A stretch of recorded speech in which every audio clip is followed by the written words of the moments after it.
What's up, YouTube? Welcome back to the Cutlass Board Games channel. We play a lot of Blood on the Clocktower on here, and we talk a lot about the design of the characters and make some homebrew characters. And I'm going to do a series of videos where we're going to tier list each of the categories of character. Starting with Outsiders. Outsiders being the first one because I'm pretty sure it's the smallest category. And we have our 5 categories: S tier, A, B, at risk, and requires honesty. These last two are special categories. At risk is because some outsiders, it feels like the best possible place to volunteer to be executed on the first day, and doesn't really encourage any real gameplay. So we'll discuss those when it comes up. And then the last category, requires honesty, is a special category for characters that cannot be tier listed, and we will understand why when we come to them. Starting off with the Barber. The Barber is really tough. The Barber is a lot of fun for the evil team, and not super a lot of fun for the good team. The Barber also verges on at-risk territory, because if the Barber dies later on, the evil team has the opportunity to have a really damaging swap happen. But early on, there's no gauge as to what's going well, what's going wrong. Does the demon have any sauce on them on the first day? Really? That the best opportunity for the Barber to die is at the beginning of the game.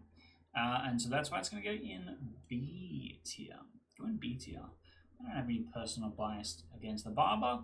I just think that it is veering a little too close to being at risk. All of the outsiders on Sex and Violets have a small addition to their at-riskness, because sometimes getting yourself executed is slightly more preferable than becoming the Fangu later in the game. And so executing outsiders is kind of part of the bag, part of required. Up next is the Butler. This is our first requires honesty character. The Butler specifies that you can't vote unless if another person, your master, votes. And the reason why it belongs in the requires honesty category is because it is not mechanically enforceable by the rules. The storyteller comes up to you and goes, you are not supposed to do that. And that's it. And so that's why we have the special requires honesty category. And while we're talking about it, I'm going to put our other 2 inclusions in there, which is the Golem and the Zealot. I do not think that these are good or bad characters specifically. I really like the Golem. It's cool and feels like a pretty powerful outsider. I really like the Zealot because it's kind of goofy and fun, and it's really fun to bluff as. They belong in the requires honesty category because if a player is not paying a lot of attention to what their ability is and what they're not allowed to do, the storyteller can't stop them from breaking the rules of the game. You can accidentally cheat playing these characters, and that's why they are in the requires honesty category. The Acrobats here, it's because it's become a townsfolk, and honestly, I forgot about that, and it was just in the tier list maker already. But the other 3, I think, much more belong here. But then next, we have the Damsel. The Damsel is really interesting because if the Huntsman didn't exist, the Damsel would belong in the at-risk category. You would go, well, a minion can't guess me if I have no ability and I'm dead.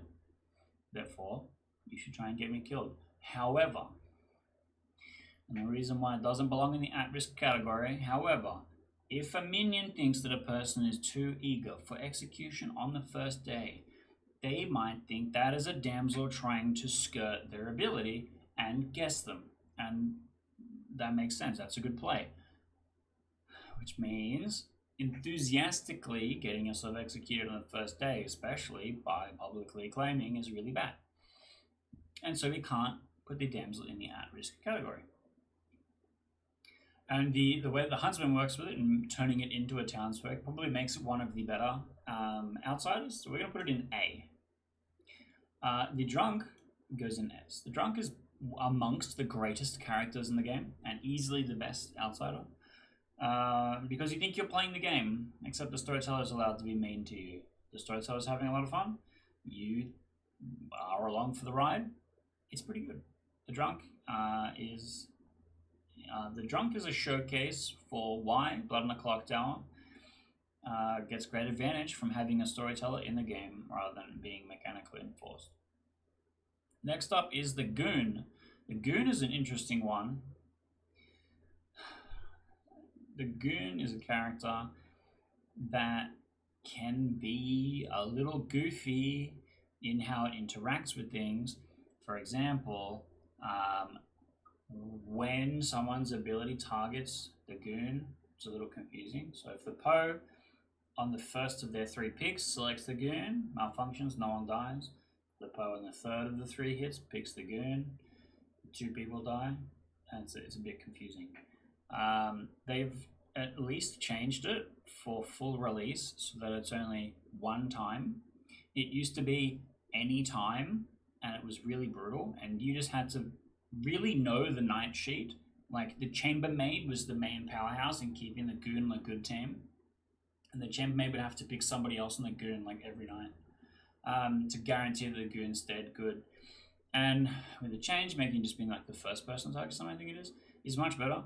But it's still like really clunky in how it interacts with things. It's not super obvious. Also, basically, how I'm ranking things is how good and fun the character is, how well it is designed. That's why we have the requires honesty tier. But also, how often it shows up on custom scripts. Some of these characters are really underloved and underplayed because the players and storytellers building the scripts have a recognition, have an understanding that their group doesn't like them, or they don't like running them, or it doesn't work well with the other characters that they're running, which means that it's not a great all-purpose character. Next is the Hatter. I think this is an A. The Hatter is interesting. It also demands clarification every single time it is played, because there's the Hatter and there's the Chaos Hatter, where the Chaos Hatter is a minion can become a demon, and the regular Hatter is a demon can become a different demon, I think. Whenever we've run, it's always been the same thing, so I've never had to worry about a clarification of it. But it's kind of goofy. I think either option is fine, but as long as the players know which option it is, that's, not an issue. The Hatter does teeter on suicide risk, but I think at any time the Hatter dying makes for a harder solve.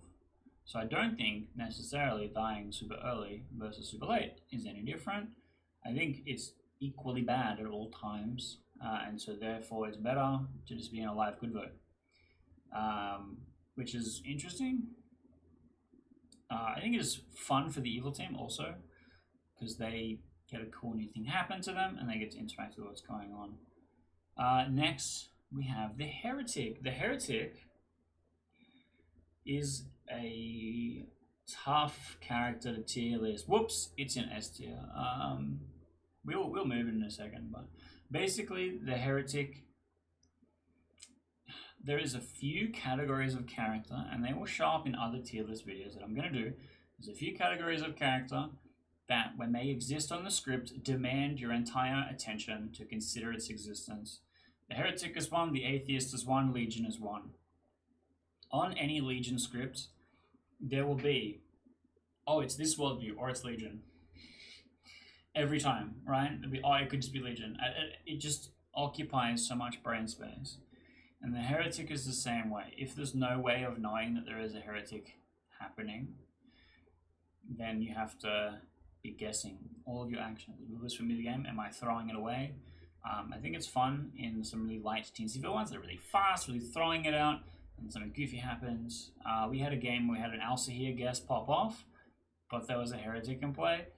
So you got the correct Alcahir guess and then lost the game, which was like really funny in the moment, because teensy the stakes were really like, whatever. That's a really silly thing to happen, which is kind of cool. We also on the channel played a Stormcourt Heretic script, which was really interesting because the Stormcatcher says either the Heretic is in play and the evil team knows who the heretic is, or the heretic's not in play, and the evil team knows this. Which means that the evil team knows what the win conditions are. The good team does not know what the win conditions are. And I think that that was a really clever way of using it.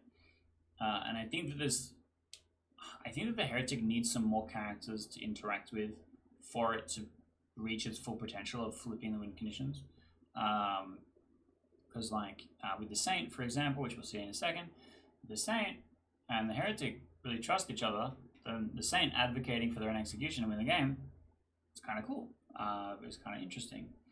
But I honestly belong in B. It cannot go on most scripts, but it is a cool conceptual character. Next up, we have the Klutz. I actually really like the Klutz. I think it's top 4, honestly. It does a few things. It ostensibly has a similar ability to the Saint, where if you play the game wrong, you lose the game. That's fine. But the Klutz has this cool upside of you get to try and find someone else to trust. You Klutz pick them, and then you learn something about the game. You have like a pseudo-confirmed player. It is bluffable. It's really unlikely that you'll execute the Saint and the game not end, so it's not really bluffable. People can just claim to be it, and then you're like, well, I guess we find out by ending the game on the final day. Like, very rarely is a Saint claim executed earlier than the final day. However, the Klutz, I think, gives more interactive gameplay and is less stressful for the Klutz player. I like it. Next is the Lunatic. The Lunatic is a tricky one because it feels like people don't agree with how the Lunatic is supposed to be played. People say you're not allowed to give a Lunatic, show them a Lunatic. Some people will wake up and not be shown a Lunatic, and they go, oh, I'm the Lunatic. Just like regardless of any other information. They're like, do I have a Lunatic? You're like, no. And they're like, oh, it's me, sick. You're like, the fuck? It's a 0 outside of default game. Okay, dude. And it just, what it's supposed to do is create doubt in the demon. That's the upside. That's the reason why it could be a good team character. And then the actual person playing as the Lunatic just thinks that they're a demon and then eventually solves for that. And then either can use their selections at night on who they're going to kill to mislead the demon to pick bad choices. Or will learn things about the game, like maybe they learned real minions, maybe they learned real bluffs, which can help them find the demon and can actually be kind of cool and powerful. They learn a lot of stuff, they do a lot of things. I think that this is a good character that is sometimes not run well by storytellers, and that's fine. But it means that it is still a good character. Alright, next is the Moonchild. The Moonchild is interesting. I think it's just similar to the Klutz, but slightly worse. I genuinely think it occupies too similar a design space. It was like, we want a Klutz for Bad Moon Rising, so it has to do a Bad Moon Rising thing, sort of. I think it's A tier. I think it can go on most scripts. It can go on like any extra death script, and that's fine. And that's okay. You have the Mutant. This is another S tier. This is an easy one. Because either Erect Madness is the Mutant, you are executed, you are confirmed you are the Mutant. Great. The good team gets a confirmed character, confirmed player. You get to work. And figure out the game and work with the other good team and put all the information together. You're trusted. That's pretty sick. Flip side. You just can't claim to be an outsider. You just bluff as anything else. That's whatever. Trying to get yourself executed. The thing with the Mutant is new players that pick up this character, I'm talking like first 20 games, new players that pick up this character read it and say, if you claim to be the character that you are, you lose the game. And so therefore, they're just silent. They just say nothing. Which I think is just a misunderstanding of it. The intention is for you to just, you can't say that you're the Mutant. You should be claiming other things. So I think that the spirit of the character, the text should read, "You are mad. You are a townsfolk," or something. But any townsfolk is fine. You are mad that you are a townsfolk, or you are executed, and it's the same thing. But that wording of it communicates better to a new player that they, to be mad, have to say something, not say nothing, as the mutant implies. The mutant is like, if you say something, you die. Like, wouldn't I say nothing? Instead, you should be saying that you're a townsfolk and doing things and working with a good team, but you just can't admit that you're a mutant. And you will find advanced players that have been playing the game for a while, will play more like that. Will claim to be something and stick to it. And then maybe their bluff will kind of fall apart, and then other good team people will go, "Ooh, that might be the mutant. I'm not going to press them." Where, we don't let them have it, which I think is fine. I still think there's a very good character, but it is a good example of what kind of depth from playing the game and stuff that you can learn. Next is the Plague Doctor. This is also a great character.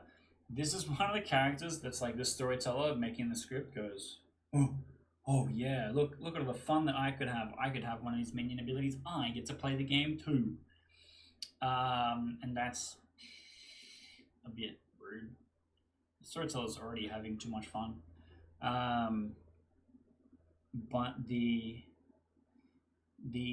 execution downside, which is the death downside of the Plague Doctor, being pretty definable within a range, right? Like you'll see some in-play minions and be like, okay, and go, all right, well, this is a not in-play minion we think that the storyteller could have gotten, and then go, okay, what extra obstacle do we have to overcome?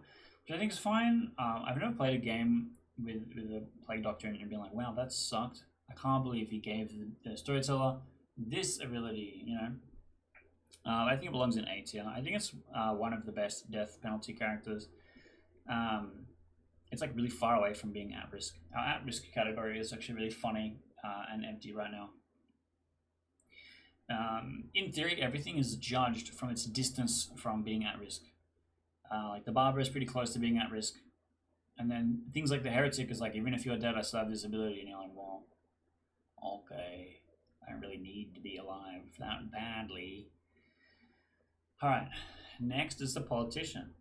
I think this is possibly the most fun outsider. If you were just horrifically horrible to everyone and make everyone have the worst time and your team loses and you throw the hardest, you win. There's a character in Throne of Lies, a niche call out. Throne of Lies is a Steam-based social deduction game where the emphasis is on taking notes. And it's what I had played before I had played on Clocktower. But Throne of Lies has neutral team characters where you have a selfish win condition. And one of them is just, if you get executed, you win the game. But you winning the game doesn't make other people lose the game. Like, you leave the lobby and you just collect points for winning and go to the next game. And then some people have like a resolution on their team winning or whatever, which is unrelated to neutral characters. Neutral characters only care about their own victory condition. And one of them is to get yourself executed. And that the Politician kind of has the same vibe. They're like, all right, I have a new win condition. It's be shit and say goofy stuff and convince everyone I'm good, but I'm doing evil things. I'm not even on the evil team. I'm just hoping that it works out. Because the idea and where the name of the Politician comes from is supposed to be playing the fence. You're like, well, if I solve the game as a good team, I win with a good team, or if I'm really bad, I maybe win the game with the evil team. It kind of works out. Which I think is really cool, and I know a lot of people that have a lot of fun playing this character. I think it's definitely S tier. Next is the Puzzle Master. The Puzzle Master is really interesting because I think it is one that shows up a lot in advanced scripts. Some people put a little bit too much poisoning on that. We've been playing Red Skies a lot, which has the Widow, the Puzzle Master, and the Poisoner, which makes it a bit harder to solve. But with something like just the Puzzle Master and the Widow, makes it really interesting to try and solve for the Puzzle Master. I think it has a really good depth of gameplay as a character. It's super bluffable because if you bluff Puzzle Master, you make a shit guess. You pin the frame on the guy that you're all trying to execute. We had a game where we had a Puzzle Master bluff. That was the Fearmonger, and that they said that the person that they received from the storyteller from their puzzle guest was the person they had fearmongered 4 days ago in the game, which was really cool play to see unravel in real time. And I think that it's one that just, I don't know, I think it's easily among the best. I think this is an easy S tier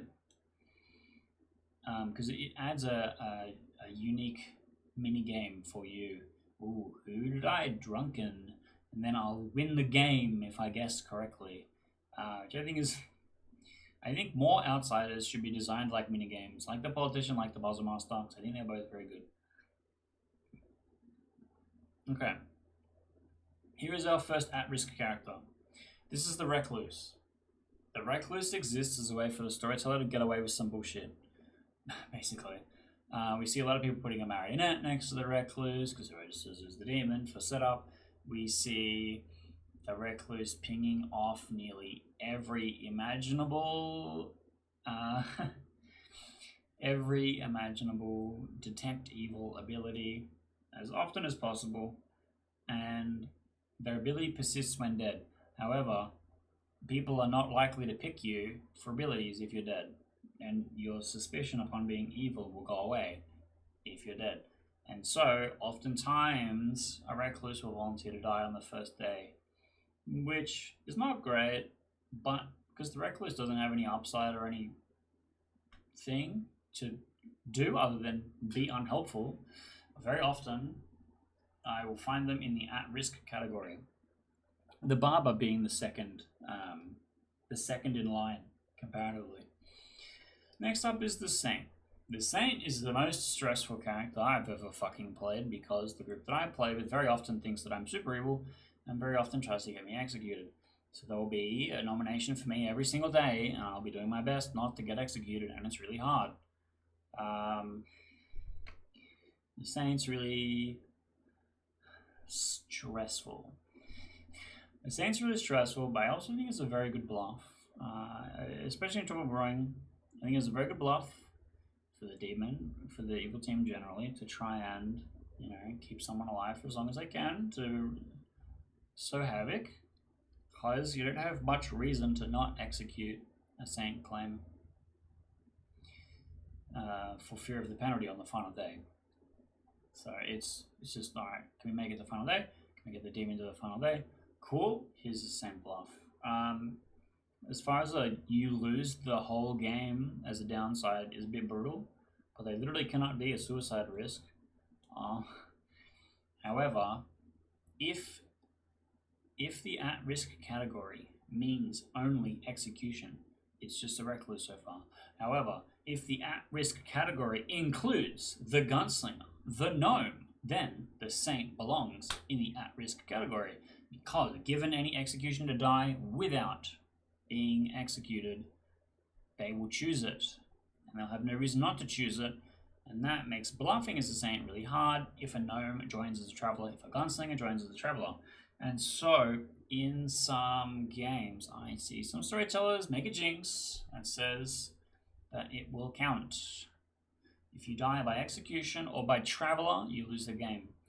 And I think that that is a fine fix, because otherwise it is a at-risk character. Next is the Snitch. I think the Snitch is a great character that's desperately underplayed. It's just does its thing on the start. It's done. Executing it doesn't fix the problem. It doesn't make it go away. You don't neuralize the minions. And so the Snitch is just like, well, now I just have to try and solve the game. The minions are a little bit harder to find. Well, that's fine. The guy I care about, the demon. So I think this one needs to sharpen more scripts. I think the Snitch is a great character. Next up is the Sweetheart. This is an interesting one because when it dies, it makes someone drunk, and it's super unseen. It's super difficult to know what and how, and even when the Sweetheart constantly is like, someone is drunk, I've made someone drunk, someone is drunk, the narrative solve is just so difficult. It's just so hard to to put that together. So I think it belongs in B tier. Kind of a tough one. It just doesn't do a whole lot, right?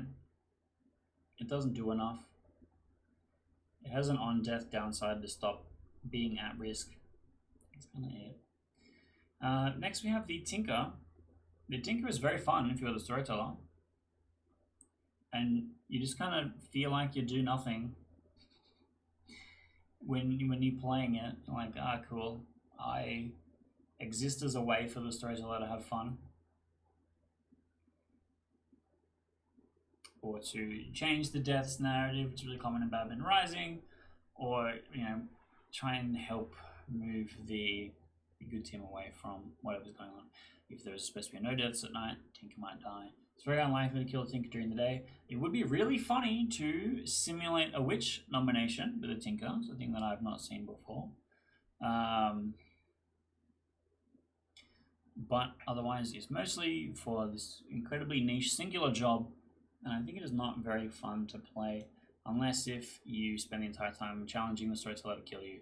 I have played a game where we loaded in and the storyteller was like, me, your favorite storyteller of all time, has died. And also, this guy has died. And they're like, what the fuck?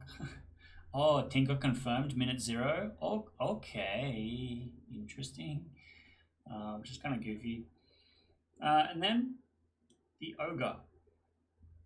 So the Ogre, I think, is very similar to Politician.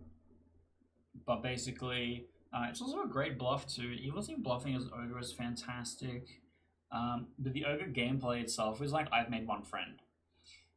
It's doing what the butler wished it could do. It makes one friend and goes, I know nothing, I do nothing, but I trust this one guy that if he wins, I win. And then you're trying to play it like that.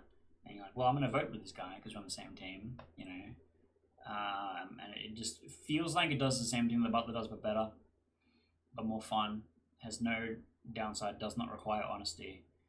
And you are just trying to make it happen.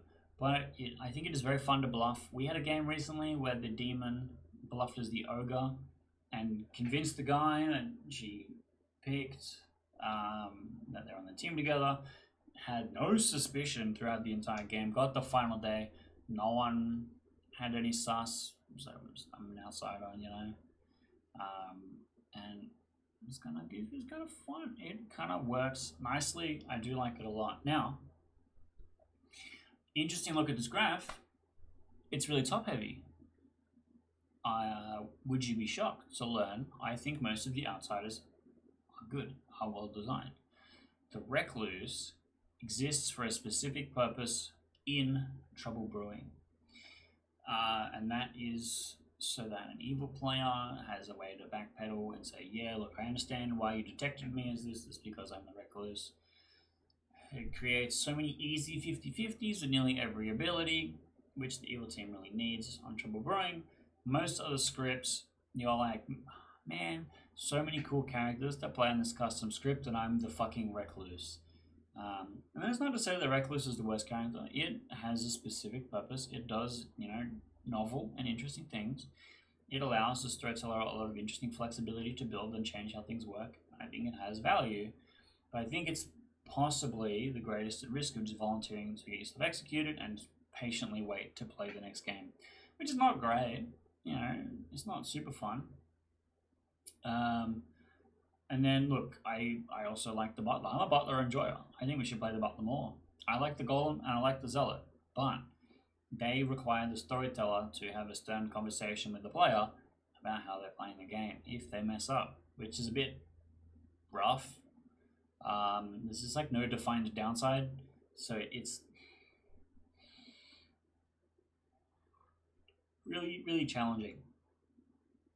Whereas the old ones, I think, are really interactive and great. The S tier is like really fun, goofy, interesting, dynamic characters.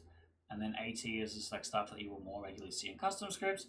And then B tiers is ones that are like less engaging. It's like more commonly the players like, well, this sucks, or I'm just gonna get myself executed and you go next or whatever. And so I feel like that And the reason why I did the Outsiders first of the tier lists, I feel like that is a really easy way to gauge if it's a good character or not. How likely are you to volunteer for your own execution? What actual gameplay, what emerging gameplay do you get from being this character? I think that is a really easy way of gauging it and understanding what's going on. And I don't think I'm going to do the other character types like this, but I think that it was really fitting for the Outsiders. So if you are interested in my take on the other character types, stick around. It's going to come up on the channel soon, probably in this same week. But on screen, probably, I'm going to have a whole Blood on the Clocktower playlist. You can see some of my other game design stuff where I design characters. We'll talk about existing character designs, as well as full gameplay videos. We play a lot of this game on the channel. Check that out too. And hit the subscribe button. You might have not had time at this exact minute to go and watch a whole another 1 hour video, but when the next tier list video drops, it'll show up in your algorithm and you can check it out. And we can talk a little bit about what the different character types are like and how they interact. So stick around for that, because I'm excited to see what kind of interesting gems going through all the different characters is going to bring about.